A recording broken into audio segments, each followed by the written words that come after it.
Magandang hapon! Kumusta po? Narito po ulit ang update natin para sa lagay ng ating panahon.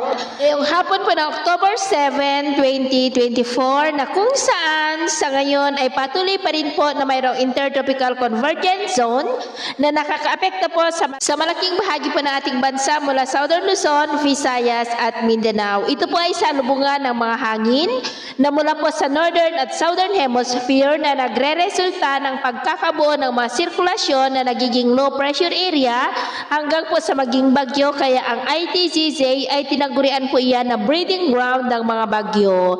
And within that ITZZ po ay nakapaloob ang dalawang bagyo sa silangan sa labas ng ating area of responsibility at dalawang low pressure area sa kanluran naman sa loob at labas ng ating area of responsibility. Pero ang mga weather disturbances na ito ay hindi naman po banta dito sa ating bansa.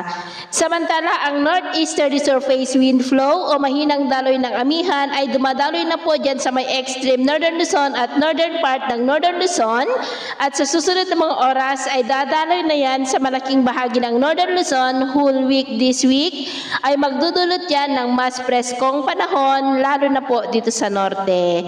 At sa ating long range forecast ay consistent pa rin naman po na walang bagyo na namamataan na tatawid po dito sa ating kalupaan hanggang sa susunod na 2 linggo, pero hindi pa rin inaalis ang posibilidad na may tsansa pa rin ng pamumuo ng mga weather disturbances sa silangan ng ating bansa, at ang development ng mga yan ang atin pong babantayan. At sa lagay ng ating panahon ngayong hapon ay maulap ang kalangitan with isolated rain sa ilang bahagi po ng Ilocos Region, Cordillera, ilang bahagi ng Cagayan Valley, Central Luzon, Metro Manila, Calabarzon, Mimaropa, Bicol Region, Panay Island, Negros, ilang bahagi ng Cebu, Bohol, Leyte, Samar, Zamboanga Peninsula, Northern Mindanao, Caraga, Davao Region at Sorsogon. At mamayang gabi ay posible pa rin ang mga isolated rain sa ilang bahagi ng ating bansa, lalo na po dito sa malaking bahagi ng Luzon, ilang bahagi ng Mindanao, kaya mag-ingat po tayo sa posibleng banta pa rin ng mga pagbaha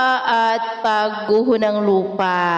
At sa atin naman pong mga baybayin, wala naman po tayong nakataas na namang gale warning signals, pero iba yung pag-iingat lamang po kung papalaot tayo para po mas makaiwas sa mga sakunang pangkaragatan. So ito po ang latest update natin sa araw na ito. Ako po muli si James na nagsasabing sa kahit anong pagsubok po na darating sa ating buhay, huwag na huwag po tayong mawawalan ng pag-asa. Thank you and God bless!